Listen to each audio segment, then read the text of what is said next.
Welcome to the How to Glaze Your Box video for Ceramics 1. After you get your box back from the first firing, you're going to need to wax the bottom like we always do for all ceramic projects.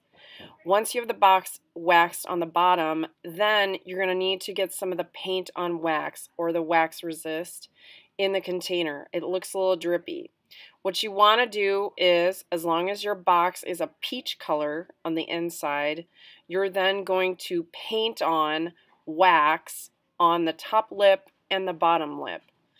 Now, this wax is incredibly watery and it can drip anywhere, so you want to be very, very, very careful with how you paint this on.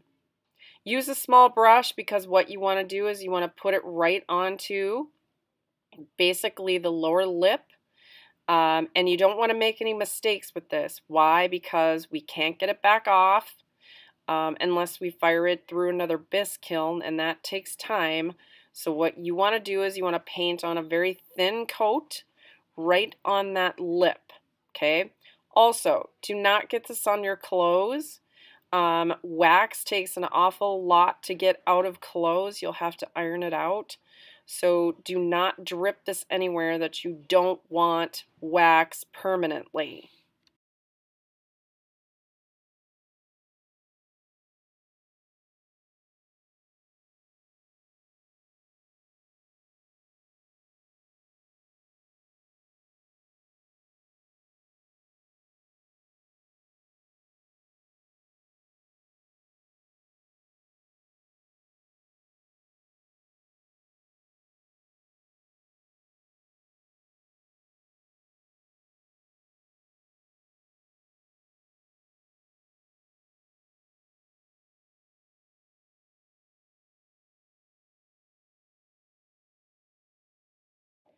So once you have the bottom portion of your box on the lip waxed, then you're going to need to do the top lip. Here's the reason. We have to fire these two box pieces together, otherwise they warp and change inside of the kiln. And we don't want to take that risk due to the fact that we want your project to fit together the way that you intended it.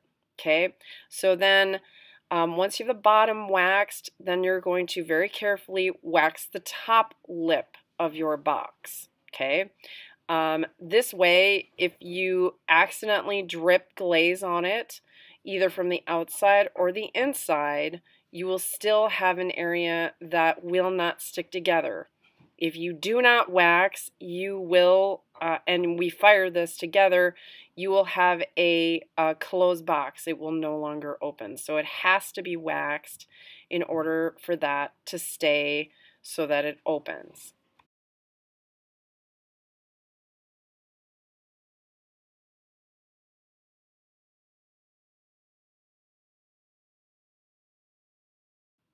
So the final thing that you need to do is double check the outside and the inside of the lip so that it's just coming out a little bit. About 1/8 of an inch or less wax should be sort of on the outside. The reason for this is because glaze does melt quite a bit in the kiln, and we don't want your top to be completely stuck. Most boxes will have to be sort of pried open with a screwdriver, and we don't want your box to suffer any damage. So you do want to just a small little line right on the outside so that it doesn't stick together and break your box. Once you have everything waxed and the wax is dry, what then you're going to do is you're going to choose a vibrant color. One of the paint on containers is fine. This box is green, and so I chose a Christmas red on the inside. What you want to do then is always mix your glaze and use a bigger brush. You don't need some tiny brush. It'll be here forever if you use something this tiny. Okay, so what you want to do is use a larger brush, mix it up, Okay, most of these have been sitting. Some of them have been sitting quite a while. Mix it up. It should be sort of this consistency when you do this. Make sure your hands are clean so you don't get any on the outside, and then very carefully paint the inside of the box with that sort of vibrant hot color. That way it sort of gives a little surprise when you open it up. And I will speed this up for demo purposes.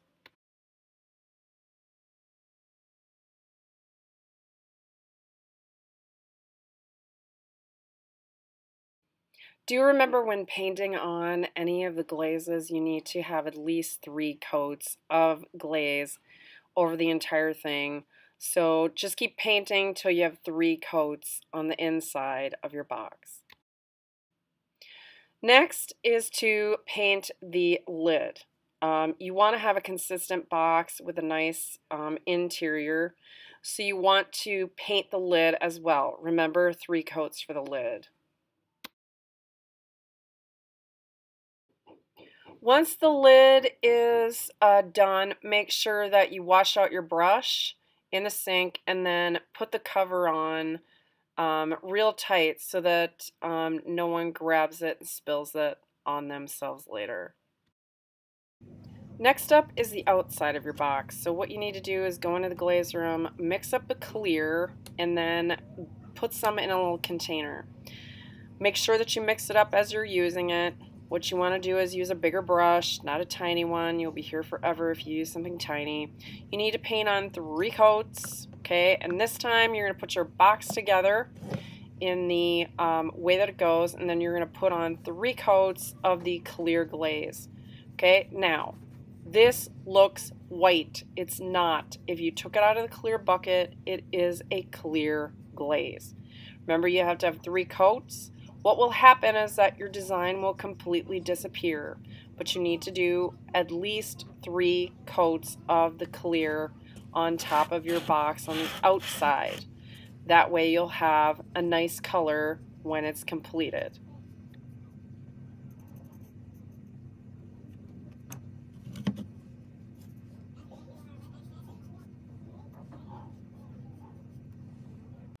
Once you're done painting on glaze, now it's time to clean up your areas on your wax.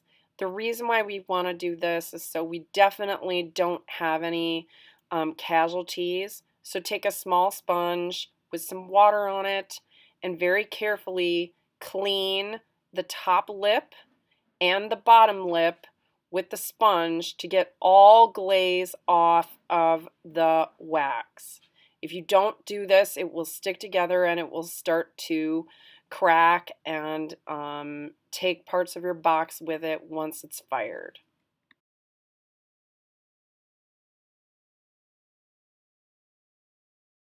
Once your lip is cleaned off, put it back together, take your clear glaze and wash out your brush, take your clear glaze back to the glaze room and put it back into the clear bucket. Once you have that done, then clean off your bottom with a sponge and put it on the cart that your teacher has specified for sending through to the kiln. And then you'll have a box once it's been fired.